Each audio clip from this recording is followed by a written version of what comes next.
So ఇప్పుడు మన దగ్గర డిఎస్సి సార్ మాకు ఇప్పటికి కూడా నమ్మకం ఉంది సార్, రేవంత్ రెడ్డి గారి మీద ఇప్పటికీ నమ్మకం ఉంది. వాయిదేస్తారనే నమ్మకం మాకు 100% ఉంది. ఎందుకంటే మేము అడిగేది ఖచ్చితంగా న్యాయమైన డిమాండ్. ఎందుకంటే ఇప్పుడు ముఖ్యమంత్రి గారు కావచ్చు, మిగతా వాళ్ళు ఏమంటున్నారంటే ఈ డిఎస్సి ఎప్పటి నుంచో పడుకుంటూ వస్తుందన్నారు. కేసీఆర్ ఉన్నప్పుడు 5,000 పోస్టులు వేసిండు. 5,000 పోస్టులు వేసినప్పుడు కొన్ని జిల్లాలకి 0 పోస్టులు. మరి వాళ్ళు అప్లై చేసుకున్నారా? వాళ్ళు చదివిర్రా? చదవలే కదా, అప్లై చేసుకోలే కదా. మీరు వచ్చినాక 11,000 పోస్టులు వేసినప్పుడు కొన్ని జిల్లాలకి కనీసం ఒక 5-6 అట్లా పోస్టులు ఉన్నాయి.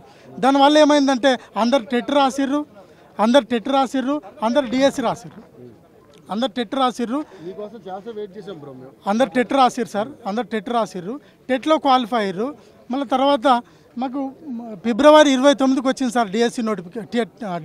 డిఎస్సి ఆల్రెడీ వాయిదా వేయమని చెప్పేసిన తర్వాత కూడా ఏదైతే మన హాల్ టికెట్లు ఇష్యూ అయిన తర్వాత కూడా మళ్ళీ ఇంకా మీరు ఇలా చేస్తున్నారు సార్. రేపు ఎగ్జామ్ అనేంత 100% మాకు నమ్మకం ఉంది. మా గురించి రేవంత్ రెడ్డి గారు ఆలోచిస్తారని మాకు 100% నమ్మకం ఉంది సార్.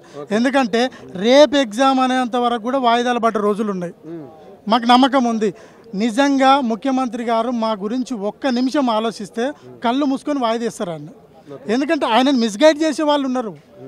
ఇప్పుడు మేము టెట్ వచ్చిన తర్వాత టెట్కు డిఎస్సికి మధ్యలో 3 ఎగ్జామ్స్ రాసినాం. మేము గ్రూప్ 1 ప్రిలిమ్స్ రాసినాం, హాస్టల్ వెల్ఫేర్ రాసినాం, డిఏఓ రాసినాం, సీటెట్ రాసినాం, కొన్ని పీజీ ఎగ్జామ్స్ ఉండే, ఇవన్నీ రాసినాం. మాకు టెట్ అనేది అర్హత పరీక్ష, డిఎస్సి అనేది జాబ్ పరీక్ష. మాకు టెట్ మేము అర్హత సాధించినాం, కానీ డిఎస్సి చదవడానికి మాకు టైం లేదు. కానీ డిఎస్సి వాయిదా వేయడం వల్ల మిగతా ఏదైతే నిర్వహించాల్సిన ఎగ్జామ్స్ ఏవైతే ఉన్నాయో వాటికి ఇబ్బంది అవుతుందని ప్రభుత్వం చెప్తుంది. ఏ ఒక్కరికి కూడా నష్టం లేదు సార్. మేము ఎప్పుడు అడుగుతున్నామంటే సెప్టెంబర్ లాస్ట్ వీక్లో డిఎస్సి పెట్టండి. ఆల్రెడీ గ్రూప్ 1 అక్టోబర్లో ఉంది. మా గ్రూప్ 2 అభ్యర్థులంతా కూడా డిసెంబర్లో పెట్టమంటున్నారు. ఇక దేనికి ఇబ్బంది ఏమున్నా సార్? క్లియర్గా మాకు సెప్టెంబర్ లాస్ట్ వీక్లో పెట్టండి. ఆ నెలలో ఏం ఎగ్జామ్స్ లేవు. తర్వాత గ్రూప్ 1 అక్టోబర్లో ఉంది, గ్రూప్ 2 డిసెంబర్లో ఉంటుంది, గ్రూప్ 2, 3 నవంబర్, డిసెంబర్. సో అందరికీ ఏ ఒక్కరికి కూడా ఇబ్బంది లేదండి. వాళ్ళు ఏదో కుంటి సాకులు చెప్తున్నారు.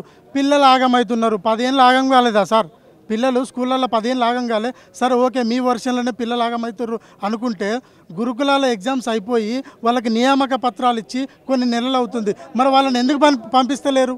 స్కూళ్ళకి వాళ్ళని ఎందుకు పంపిస్తలేరు? మీకు ఒళ్ళు బలిసి ఈ కార్యక్రమాలు చేస్తారని మాట్లాడతాం. బల్పు మాటలు సార్ అవి. ఇప్పుడు విద్యార్థులు న్యాయమైన దీక్షలు చేస్తే ఎందుకంటారు అట్లా? ఒళ్ళు బలిచవడం చేస్తాడు దీక్ష. 9 రోజులు, 10 రోజులు, 11 రోజులు ఎందుకు చేస్తారు? అది మేము తీవ్రంగా ఖండిస్తున్నాం. ఆ ఒళ్ళు బలిచిన ఆయన ఒకసారి మా బుక్కులు చదివితే ఆయనకేందో బాధ అనేది తెలుస్తుంది. ఏదో పోస్ట్ కొట్టాలి, నామినేటెడ్ పోస్ట్ కోసము బయటకు వచ్చి విద్యార్థులతోటి ఇష్టం ఉన్నట్టు మాట్లాడుతుంటే ఒకసారి విద్యార్థులు తిరగబడితే అసలు నువ్వు బయటికే రావు. అది గుర్తుపెట్టుకో. ఖచ్చితంగా మేము డిఎస్సి బాయ్కాట్ చేస్తాం సార్. ఏ ఒక్కరు కూడా డిఎస్సి రావడానికి అందుబాటులో లేరు, డిఎస్సి రాయడానికి అందుబాటులో లేరు ఎవరు. సో మొత్తానికి అయితే గ్రూప్స్ సంబంధించినటువంటి విద్యార్థులందరూ కూడా ఇక్కడ ధర్నా కార్యక్రమం చేపడుతున్నటువంటి పరిస్థితి మనం చూస్తున్నాం. సో వీళ్ళందరూ కూడా గ్రూప్ టూ ఏదైతే ఉందో పోస్ట్ పోన్ చేయాలని చెప్పేసి అందరూ కూడా ఇక్కడ ధర్నా కార్యక్రమం చేపట్టారు.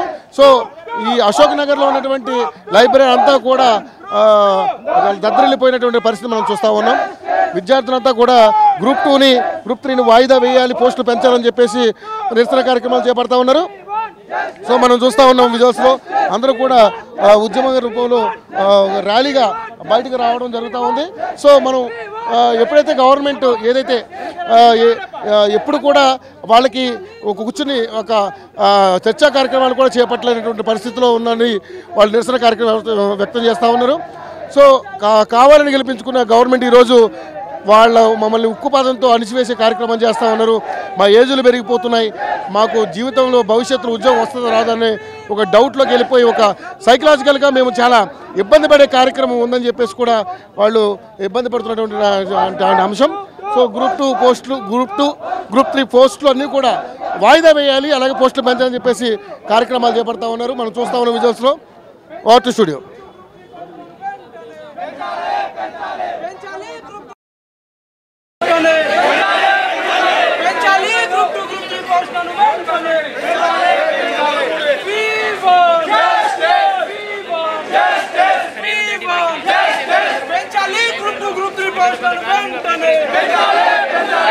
పెంచాలి గ్రూప్ 2 పోస్టులను వెంటనే పెంచాలి గ్రూప్ 2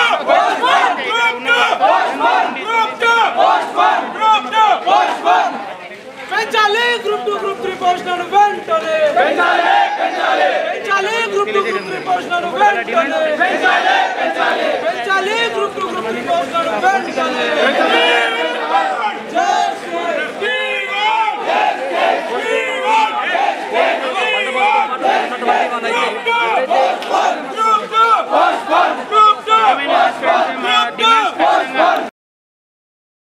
గేటు దగ్గరికి అయితే రావడం జరిగింది. వీళ్ళు ర్యాలీగా వెళ్తున్న క్షణంలో వీళ్ళు ఇక్కడ పోలీసులు కూడా పెద్ద ఎత్తున పహారా కాసినటువంటి పరిస్థితి మనకు కనపడతా ఉంది. సో గేట్లు కూడా బంద్ చేశారు ఇక్కడ. ఇప్పుడు వాళ్ళ కార్యక్రమాన్ని, నిరసన కార్యక్రమాన్ని పూర్తిగా భగ్నం చేసే విధంగా ఉండే అవకాశం ఉన్నట్టుగా కనపడతా ఉంది. సో మొత్తం అందరూ కూడా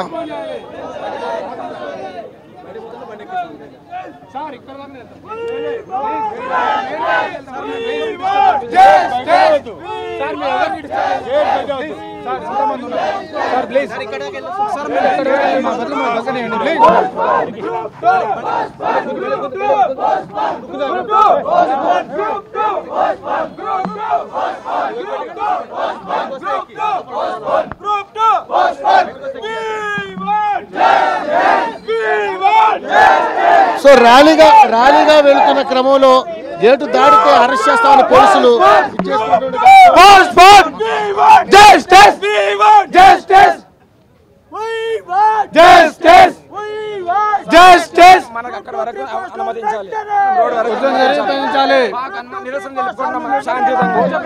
శాంతియుతంగా ఈడి వరకు వెళ్ళి చౌరస్తా వరకు వెళ్ళి మళ్ళీ బయటకు వస్తాం. దయచేసి మనం అర్థం చేసుకోండి. మాకు ఇలా లాస్ట్ అవకాశం, ఇంకెప్పుడు ఇలాంటి అవకాశం రాదు. మెయిన్ రోడ్ వరకు శాంతియుత ర్యాలీ సార్. ప్లీజ్ ఆ రోడ్డు దాటితే మీరు అరేంజ్ చేయండి ప్లీజ్. మీకు సహకరిస్తాం సార్ మేము. ప్లీజ్ సార్, నిరుద్యోగులు మీరు సార్, నిరుద్యోగులు నువ్వు లక్ష చెప్పినా కానీ పని ఇంకా మళ్ళీ ఎక్కువ మాట్లాడకండి. నువ్వు లక్ష చెప్పినా సార్ మా బాధ అర్థం చేసుకోండి సార్. ఎవరు చెప్పుకోవాలి? మేము ప్రజాపాలన సార్ మేము తెచ్చుకున్నది సార్. ప్లీజ్ నిరుద్యోగుల బాధ అర్థం చేసుకోండి ఒకసారి. గత 20 రోజుల నుంచి కలవండి, మంత్రి లేడు, కలవండి, ఎమ్మెల్యే లేడు, ఎవరు కలిసి స్పష్టత రావట్లేదు సార్ మాకు. పర్మిషన్ తీసుకొని చేసుకోమని చెప్తున్నాం శాంతియుతంగా. వితౌట్ పర్మిషన్ చేస్తే మీరు కూడా ఒకప్పుడు మీరు వితౌట్ ప్రాపర్ గా పర్మిషన్ తీసుకొని ఒక ప్లేస్ లో ఉన్నట్టు చేసుకుంటే పర్మిషన్ ఇస్తాం, కానీ ఇట్లా చేస్తుంటే మేము యాక్సెప్ట్ చేయము.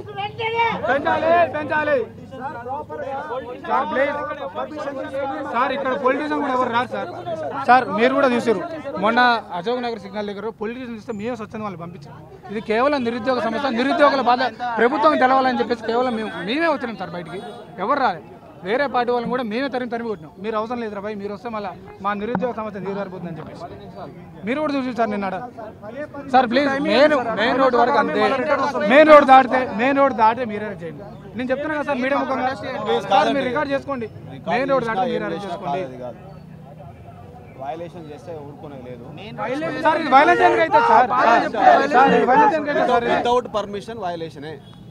Without permission anything violation. So please శాంతియుతమైన సరే దానికి ప్రొసీజర్ ఉంటుంది, పద్ధతి ఉంటుంది. దాని ప్రకారం ముందు పర్మిషన్ తీసుకొని మీరు చేసుకుంటే ఇబ్బంది ఏం లేదు. సో వితౌట్ పర్మిషన్ చేస్తే అది ఇల్లీగల్ ఇస్తారు. చేసుకుంటే ఇస్తారండి. ఇస్తారండి. చేసుకుంటే ఇస్తారు.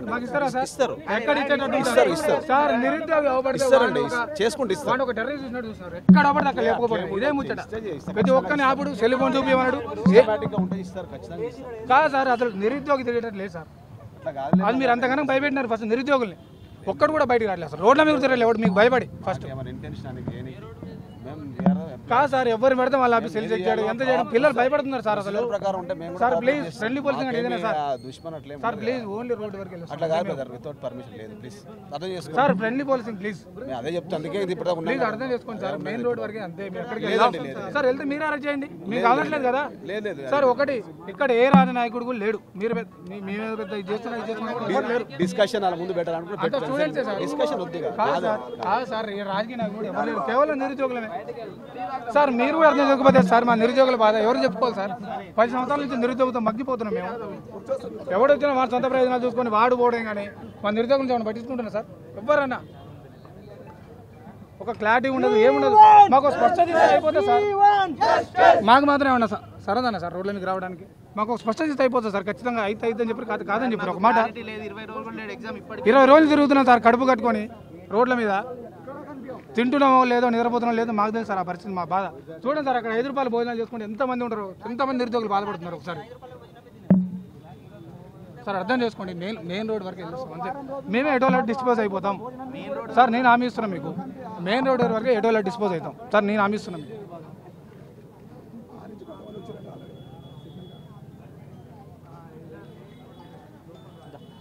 మరి వెళ్ళామా ముందరికి చలో భాయ్ బాబు పికప్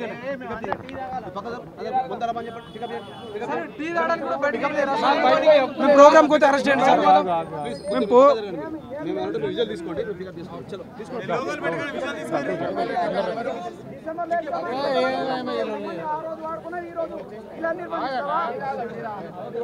రండి ఆగనా అందరం వస్తాం